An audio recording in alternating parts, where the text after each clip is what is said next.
ati wanasema unaona ule William Ruto halali amekonda.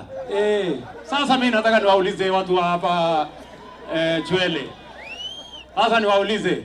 Sasa wewe watu mafala wamekula, mkiwaona, mimi nataka niwaulize nyinyi wa jamaa, mnaongea juu ya mimi cut weight.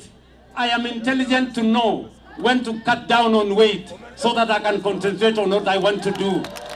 I am disciplined enough to know how much to eat so that I can stay alert. Nyinyi mumekula mpaka tumbo karibu inapasuka. Mumekula mpaka kichwa imevimba na kiburi. Na nataka niwaambie, tafadhali endeni muangalie, mjiangalie kwa kioo. Use the mirror. Mwende muangalie vile mmekaa. Kichwa imevimba. Tumbo ndio hiyo karibu inararua mashati.